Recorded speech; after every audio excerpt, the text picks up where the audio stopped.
Hello friends, welcome back to my YouTube channel Elite Nursing Classes Center of Excellence. I hope you all are doing well. So friends, कल हमने start किया था next chapter that is vital sign and laboratory values. So आज हम करते हैं remaining question. सो आज का हमारा फर्स्ट क्वेश्चन है several laboratory tests are prescribed for a client and the nurse review the result of the test. Which laboratory test result should the nurse report? Select all that apply. अब हमसे पूछा गया है कि कुछ test laboratory test prescribe किए गए हैं क्लाइंट को एंड नर्स रिव्यू कर रही है, रिज़ल्ट टेस्ट के रिज़ल्ट रिव्यू कर रही है. सो कौन से लेबोरेटरी टेस्ट नर्स ने इमीडिएटली रिपोर्ट करने हैं to the SCP? Select all that apply. So इस क्वेश्चन के आंसर के लिए हमें नॉर्मल वैल्यूज़ हर एक चीज़ की पता होनी चाहिए, राइट? सो सबसे पहले हमारा क्या काम होगा नॉर्मल वैल्यूज़ का, कि हमारी नॉर्मल वैल्यूज़ क्या होती हैं. जैसे मैंने प्रीवियस क्लास में बताया कि आपको नॉर्मल वैल्यूज़ आपको सबसे पहले पता होनी चाहिए. सो क्वेश्चन कुछ भी नहीं है, क्वेश्चन में सीधा पूछा गया है कि कौन सी लेबोरेटरी वैल्यू आपने रिपोर्ट करनी है. रिपोर्ट मीन्स या तो इंक्रीज़ हो रही है या डिक्रीज़ हो रही है, तो वो चीज़ हमने रिपोर्ट करनी है. सो देखते हैं ऑप्शन की तरफ. सो फर्स्ट ऑप्शन फर्स्ट है हमारे पास platelet 35,000 mm3. So 35,000 is very less. Normal platelets count हमारा कितना होता है 1,50,000 टू 4,00,000 तक, राइट? सो ये होता है normal level of platelets. So यहाँ पे हमें कितना बताया गया है 35,000. That is very very less. So अगर इतना लेवल है प्लेटलेट्स का, सो हमने इमीडिएटली इन्फॉर्म करना है, रिपोर्ट करना है, right? Next is the sodium. Sodium normal value कितनी होती है सोडियम की 135 टू 145 मिली इक्विवेलेंट पर litre. So this value is more than 145. So this is also report to the physician. Next is potassium 5 milli equivalent per liter. So 5 is the normal. So normal कितना होता है 3.5 to 5 milli equivalent पर litre. So ये normal है, सो इसको report करने की कोई ज़रूरत नहीं है. Next is for segmented neutrophil 40%.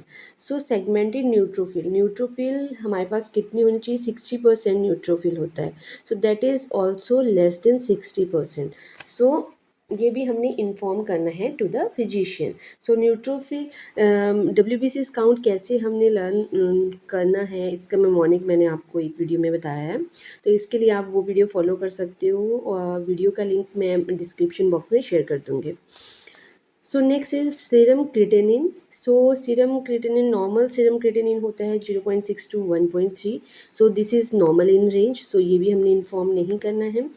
Next is white blood cell. So white blood cell का इसमें कितना है 3,000 mm3. सो WBC का नॉर्मल कितना होता है 4,500 to 11,000 is the normal value. So ये जो है that is less than 4,500.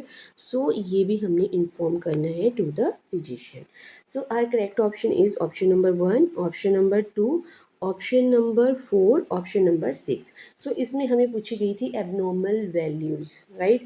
Abnormal laboratory values. So abnormal values कैसे हम फाइंड आउट कर सकते हैं जब हमें नॉर्मल वैल्यूज़ पता होंगे, राइट? सो चलते हैं नेक्स्ट क्वेश्चन की तरफ. हमारा नेक्स्ट क्वेश्चन है 71. The nurse is caring for a client who take Brufen for pain.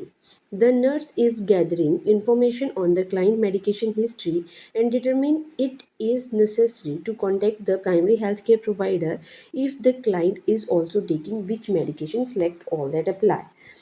So आप केयर कर रहे हो क्लाइंट की जिसको ब्रूफिन चल रही है पेन के लिए, right? So Brufen is non steroid anti inflammatory drug, I think आपको पता होगा. सो नर्स गैदर कर रही है इंफॉर्मेशन क्लाइंट से पेशेंट की medication history as a nurse आप पेशेंट से ले रहे हो, राइट? और आपने वहाँ पे क्या डिटरमिन किया कि पेशेंट कुछ मेडिकेशन ले रहा है, तो पेशेंट ऐसी कौन सी मेडिकेशन ले रहा है, तो जब हम उसके साथ ब्रूफिन दे रहे हैं तो ब्रूफिन स्टार्ट करने से पहले हमने इन्फॉर्म करना है to the health care provider select all that apply.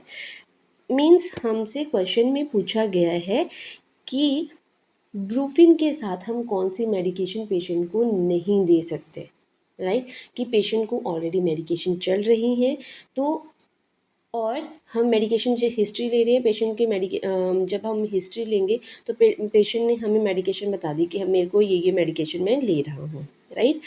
तो ऐसे हम कौन सी मेडिसिन उसमें देखते हैं कि उस मेडिकेशन को ब्रूफिन देने से पहले हमने हेल्थ केयर प्रोवाइडर को इन्फॉर्म करना है, राइट। सो इसमें क्या है, इसमें हमारे पास आती है first one is the warfarin. So warfarin क्या है, वारफेरिन इज़ एंटीकोगुलेंट्स, राइट। जब एंटीकोगुलेंट्स को ब्रूफिन के साथ दिया जाता है देन ब्लीडिंग पॉसिबिलिटी और ज़्यादा इंक्रीज़ हो जाती है। मीन जो ब्रूफिन और वारफेरिन साथ में मिलके क्या करते हैं, जो वारफेरिन का जो इफ़ेक्टिवनेस है उसको और ज़्यादा इंक्रीज़ कर देते हैं, राइट। सो इसकी वजह से क्या होता है, ब्लीडिंग के और बहुत ज़्यादा चांसेस रहते हैं। चांसेस मीन्स क्योंकि वो पोटेंशिएट करती है इसके इफ़ेक्ट को, तो और ज़्यादा बहुत ज़्यादा पेशेंट में ब्लीडिंग हो सकती है और भी कॉम्प्लिकेशंस आ सकती हैं। सो अगर पेशेंट वारफेरिन ले रहा है देन हमने इन्फॉर्म करना है to the health care provider, right. So first one is the correct option. अब सेकंड है ग्लिमिप्राइड। ग्लिमिप्राइड में क्या है, glimepiride is a oral hypoglycemic drug, right. So इसमें क्या है, जब डायबिटिक मेलाइटस 2 और उसमें हम ब्रूफिन देते हैं तो उसकी वजह से पेशेंट को हाइपोग्लाइसीमिया के चांसेस रहते हैं, राइट। सो जब हम पेशेंट को ओरल हाइपोग्लाइसेमिक मेडिकेशन चल रही है और साथ में हम ब्रूफिन भी दे रहे हैं पेशेंट को, तो उसकी वजह से क्या होगा, पेशेंट में हाइपोग्लाइसीमिया हो सकता है, राइट। सो हमने इन्फॉर्म करना है to the health care provider before giving the brufen to the patient. Next is the amlodipine. So amlodipine is a calcium channel blocker, right. एक कैल्शियम चैनल ब्लॉकर है। जब इसको ब्रूफिन के साथ दिया जाता है तब ये टॉक्सिसिटी कॉज करती है। So before giving the Brufen हमने पेशेंट की जब हिस्ट्री ली, अगर पेशेंट ने बोल दिया है कि मैं कैल्शियम चैनल ब्लॉकर ले रहा हूँ या एम्लोडिफिन ले रहा हूँ, देन हमने इन्फॉर्म करना है, रिपोर्ट करना है to the health care provider, right. So next is the simvastatin. Simvastatin ये कोलेस्ट्रॉल के लिए दी जाती है, तो इसको हम नॉर्मली दे सकते हैं। एंड एडोरावेस्टिन भी ये कोलेस्ट्रॉल में पेशेंट को दी जाती है। So this medication is safely administered with Brufen, right. So our correct option is option number 1, option number 2 and option number 3, कि अगर पेशेंट वारफेरिन ले रहा है या ग्लिमिपेरिड ले रहा है या एम्लोडिफिन ले रहा है, देन उन कंडीशन में हमने इन्फॉर्म करना है to the health care provider. So our next question is question number 72। A client with diabetic mellitus has glycosylated hemoglobin A1C level of 8%. On the basis of this test result, the nurse planned to teach the client about the need for which measure. अब client को diabetic mellitus है, right, और उसका HbA1c, right, HbA1c test किया गया, right. सो आपको पता है ये टेस्ट कितने दिन के हमारा लेवल बताता है ग्लूकोज का, ये बताता है अप्रॉक्सीमेटली 90 डेज़ का, 90 to 120 डेज़ का हमारे बताता है, राइट। सो ये हमें बताता है लेवल ऑफ ग्लूकोज, राइट। सो ये पेशेंट का किया गया और पेशेंट की वैल्यू इसमें कितनी आई है, 8% आई है। तो on the basis of this test result, तो आपने क्लाइंट को कौन सी मेज़र के लिए बोलना है, कौन सी मेज़र, इस रिज़ल्ट के बेस पे आप क्या चीज़ प्लान करोगे to teach the client the need for which measure, उसको कौन सी मेज़र की वहाँ पे ज़रूरत पड़ेगी, राइट। सो नॉर्मली HbA1c का नॉर्मल लेवल कितना होना चाहिए, less than 6%, right. Less than 6 होना चाहिए, मीन्स 5 से कम होना चाहिए, राइट। 6 से कम होना चाहिए, 5.9, 5, 4, 3, 2, राइट। तो इसमें इसका लेवल कम होना चाहिए।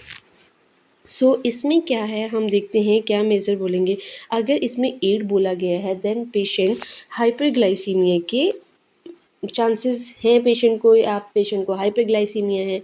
तो देखते हैं हम पेशेंट को क्या मेज़र बोलेंगे। First one is the avoiding infection. Avoiding infection नहीं, इसके बेस पे हम नहीं बोलेंगे। Taking adequate fluid, no. Preventing and recognising hypoglycaemia तो नहीं होगा, बट यहाँ पे हाइपरग्लाइसीमिया होगा, right. Fourth one is preventing and recognising hyperglycaemia. Fourth option में ऑलरेडी बताया गया है कि प्रिवेंट करना है और रिकॉग्नाइज करना है हाइपरग्लाइसीमिया, क्योंकि हमें ये चीज़ तो बता दी गई कि 90 के बेस पे आप इसके HbA1c के बेस पे आपका जो रिज़ल्ट है दैट इज़ 8%, जो हाई है नॉर्मल रेंज से, राइट। तो हमने उसके बाद क्या करना है, उसके बाद हमने रिकॉग्नाइज करना है कि पेशेंट को हाइपरग्लाइसीमिया है या नहीं है, राइट। उसके लिए हमने प्रिवेंट भी करना है, अगर नहीं है तो हमने प्रिवेंट करना है और रिकॉग्नाइज करना है, right. Next question is question number 73. The nurse is caring for a client with a diagnosis of breast cancer who is immunosuppressed. The nurse who consider implementing neutropenic precaution if the client white blood cell count was which value? अब इसमें हमसे WBCs की value पूछी गई है कि patient breast cancer है, patient को इम्यूनोसुप्रेस्ड है, वो तो पता है कि पेशेंट को कीमोथेरेपी पेशेंट ले रहा है तो इम्यून सिस्टम पर्सन का सुप्रेस हो गया है। उनको कंसिडर की है इम्प्लीमेंटिंग न्यूट्रोपेनिक प्रिकॉशन, उनको बोला गया है कि उनको न्यूट्रोपेनिक प्रिकॉशन लेनी पड़ेंगी अगर क्लाइंट का WBCs काउंट कितना होना चाहिए, मींस वैल्यू कितनी कम होनी चाहिए कि हमने न्यूट्रोपेनिक प्रिकॉशन लेनी है। WBCs का हमने लास्ट क्वेश्चन में हमने नॉर्मल वैल्यूज़ बताई है कि WBCs की नॉर्मल वैल्यू क्या है, 4500 to 11,000, right. 4500 to 11,000 हमारी नॉर्मल वैल्यू है WBCs की। देखते हैं कौन सी वैल्यू एबनॉर्मल रेंज में है, वो हमने इन्फॉर्म करनी है to the health care provider. Inform करनी है और इम्प्लीमेंट करनी है हमने neutropenic precaution. First one is 2000. 2000 is very very less amount of WBCs. अगर पेशेंट का वैल्यू 2000 है then we will inform to the health care provider and we will implement neutropenic precaution to the patient, right. First one is the correct option. Second one में है 5800. 5800 is in normal range and 84 is in normal range and 11,500 it's almost in normal range, means mild इसमें increase है, राइट। Slight, mild नहीं, slight increase है, right. इसको हम normal में कंसिडर करेंगे। Our correct option is option number 1। चलते हैं नेक्स्ट क्वेश्चन की तरफ। Question number 74. A client brought to the emergency department state that he has accidentally been taking 2 times his prescribed dose of warfarin for the past week. After nothing that the client has no evidence of obvious bleeding, the nurse planned to take which action? अब question है कि client को emergency department में लेके आए हैं और patient हमें बता रहा है कि एक्सीडेंटली उसने 2 टाइम जो प्रिस्क्राइब की गई थी डोज वारफेरिन की, उसने एक्स्ट्रा डोज उसने ली है, राइट। 2 टाइम उसने डोज ली है, उसको 1 टाइम बोला गया था बट उसने 2 टाइम डोज ली है वारफेरिन की पास्ट वीक में, राइट। पास्ट वीक में मीन्स 1 हफ्ता पूरा।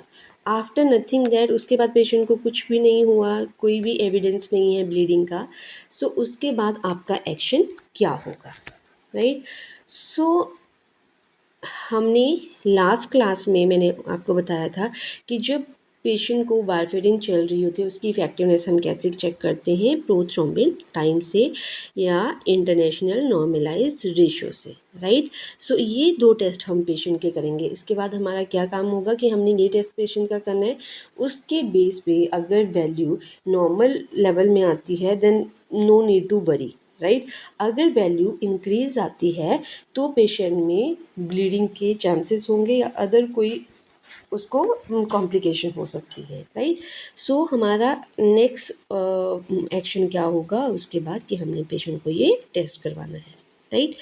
सो first one is prepare to administer an antidote. Antidote हम नहीं देंगे क्योंकि पेशेंट को यहाँ पे कोई एक्शन कोई रिएक्शन कुछ हो ही नहीं रहा है, हुआ ही नहीं है मेडिसिन से, right. Second one is draw a sample for type and cross match and transfuse the client. So ये भी नहीं करेंगे हम। Third one is draw a sample for an activated partial thromboplastin time. ये किसके लिए करते हैं, ये हैपरिन के लिए करते हैं, तो ये भी नहीं करेंगे। Fourth one is draw a sample for the prothrombin time and international normalise ratio. Yes, हमने सैम्पल ड्रॉ करना है पीटी के लिए एंड आईएनआर के लिए, राइट।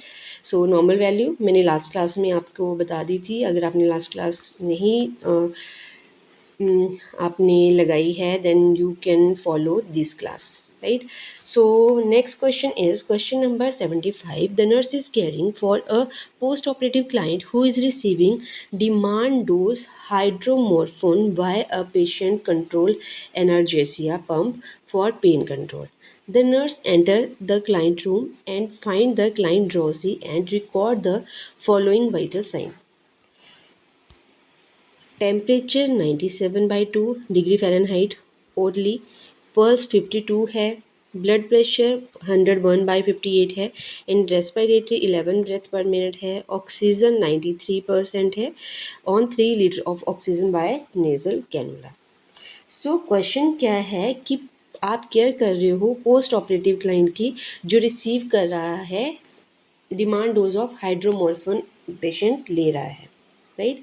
सो नर्स जैसे ही पेशेंट के रूम में आती है आप क्या देखते हो कि पेशेंट ड्रॉजी है, और आपने जब पेशेंट के वाइटल साइन लिए तो वाइटल साइन में क्या है, टेम्परेचर नॉर्मल था एंड पल्स पेशेंट की कितनी थी, पल्स पेशेंट की लो थी, राइट। पल्स लो थी एंड ब्लड प्रेशर भी पेशेंट का लो था 101/58 एंड रेस्पिरेटरी रेट भी पेशेंट का लो था दैट इज़ 11 एंड ऑक्सीजन भी कम थी that is 93% after giving 3 litre of oxygen by nasal cannula, right. तो पेशेंट के वाइटल्स जो हैं वो ऑलमोस्ट डिक्रीज थे, राइट, जब आपने देखा। सो हाइड्रोमोरफोन इज़ एन अपॉइड एनाल्जेसिक, राइट। सो अपॉइड क्या करता है, अपॉइड सीएनएस को डिप्रेस करता है, राइट। सो जो ये सिम्टम हैं ये हमें शो कर रहे हैं टॉक्सिसिटी, राइट, कि पेशेंट को टॉक्सिसिटी हुई है, अपॉइड टॉक्सिसिटी हुई है। सो अपॉइड टॉक्सिसिटी में क्या होता है, सीएनएस डिप्रेस होता है और इसमें क्या होगा, जो वाइटल साइंस होंगे वाइटल्स होंगे वो सारे डिप्रेस्ड हो जाएंगे, राइट। सो इसमें हमारा क्या काम होगा, उस हमने ये सारी चीज़ें देख ली, हमने देखा पेशेंट ड्रॉजी है। सो हमने इसमें क्या करना है, पेशेंट को सोने नहीं देना है।